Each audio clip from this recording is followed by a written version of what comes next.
The ministers were appointed to assist the king to administration and the manage kingdom effectively. At the times people become victim of poor wrong administration policy.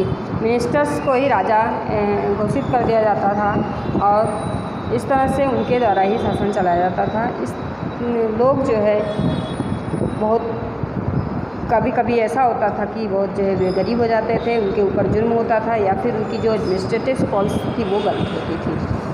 उस समय जो शासन की नीति थी वो गलत थी। एडमिनिस्ट्रेटिव सिस्टम इन विलेज, गांव में एडमिनिस्ट्रेटिव सिस्टम कैसा था? Village institutions were very important during the medieval period. Medieval period के टाइम गांव का जो शासन व्यवस्था थी वो जो है बहुत महत्वपूर्ण थी। The panchayat looked after administration, इस पंचायत ही इनकी एडमिनिस्ट्रेशन को देखती थी, शासन व्यवस्था को देखती थी। Head of panchayat was called मुखी और सरपंच, जो वहाँ गांव का हेड होता था उसे मुखी कहा जाता था या सरपंच कहा जाता था। And he was responsible for protecting and delivering justice to the villagers. वह जो है गांव के लोगों की प्रोटेक्शन करने की रिस्पॉन्सिबिलिटी और उन्हें न्याय देने की रिस्पॉन्सिबिलिटी उसी की होती थी। Is was the final word, वह जो भी वर्ड बोलता था वही फाइनल माना जाता था। Still in many cases the gram sabha would also give verdict and punish culprit. Even today at the village level the gram panchayat at the elders or the elders of the panchayat provide guideline to the people. उसके जो words होते हैं वही final होते थे उस समय। बहुत से केसों में ग्राम सभा जो था वो गलत दे देता था डिसीजंस, सज़ा लोगों को देने का काम भी करता था। आज भी बहुत से गांव में आप देखते होंगे कि ग्राम पंचायत या जो हमारे बड़े होते हैं पंचायत के वो हमें गाइडलाइन देते हैं, लोगों को गाइडलाइन देते हैं कि किस तरह से हमें जो है काम करना है। At that time land revenue was the main income of the kingdom. उसमें जो है ज़मीन का कर जो लेते थे टैक्स, वो मेन इनकम था राज्य का, राजधानी का। Each kingdom has different way of collecting land revenue. हर एक किंगडम का, राज्य का अलग अलग तरीका था रेवेन्यू को कलेक्ट करने का। But usually the 6 part of the cultivations was taken is the land revenue. और लगभग सब में यही था कि जितना भी अनाज होता था उसका 6वां हिस्सा उन्हें कर्ज के रूप में, टैक्स के रूप में देना पड़ता था। Different officers were appointed for different activities.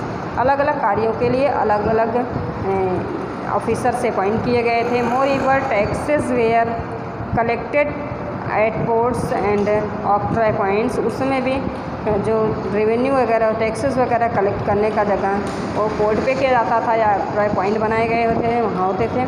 Landlord collected the tax and pay tribute to the king. Landlord जो होते थे वो कलेक्ट करते थे और इसके बाद उसे राजा को पेड करते थे, राजा को देते थे, ट्रिब्यूट करते थे।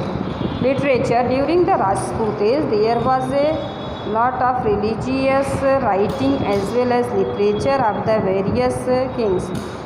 राजपूत युग के समय वहाँ बहुत सारे रिलीजियस राइटिंग और साहित्य के बारे में, अलग अलग साहित्य के बारे में, राजाओं के तरह के साहित्य के बारे में देखने को मिलता है। Scholars and education receive great patronage from king.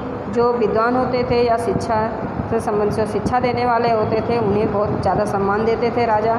Many literacy works were composed in Sanskrit, Prakrit, Tamil, Kannada, Telugu etcetera. बहुत से साहित्य उसमें कंपोज किए गए, संस्कृत में, प्राकृत में, तमिल या कन्नड़ में, तेलुगु में। The great Sanskrit poet Magh compose the EPIC Shishupal वध। महान हमारे संस्कृत के कवि उन्होंने कंपोज किया था एक पुस्तक जिसका नाम था शिशुपाल वध। The EPIC describe the killing of Shishupal by Shri Krishna. इस ग्रंथ में ये बताया गया है कि शिशुपाल का वध भगवान कृष्ण ने किस तरह से किया था। Similarly another poet Shriharsha wrote the epic Naishadha Charitra which is about the story of Nala and Damayanti.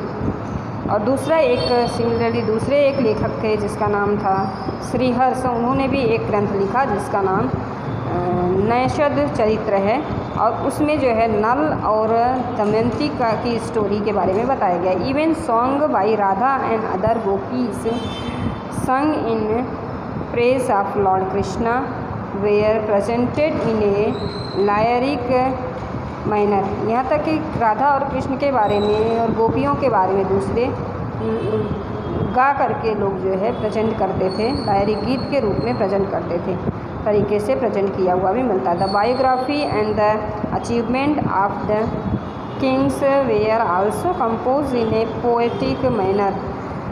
Biography जो भी और दूसरी अचीवमेंट यानी जो भी राजाओं की अचीवमेंट होती थी, जो उपलब्धियाँ होती थी, उसके बारे में भी कविता के रूप में हमें कंपोज्ड हुई मिलती हैं।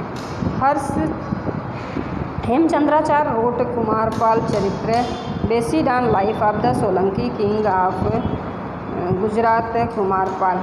हेमचंद्राचार्य ने कुमारपाल ग्रंथ चरित्र लिखा है जो गुजरात के राजा कुमारपाल के बारे में है, उनके लाइफ के बारे में है। एंड ए ग्रामर बुक सिद्धम शब्दानुशासन, और एक ग्रामर बुक जो है सिद्धम शब्दानुशासन भी लिखी हुई है। As the title indicates the names of King Siddharth Jaisingh and Hemchandracharya are associated with this book। इस बुक के नाम के आधार पर राजा के नाम सिद्धराज ये ग्रामर की बुक सिद्धम शब्दानुशासन जो लिखी गई थी वो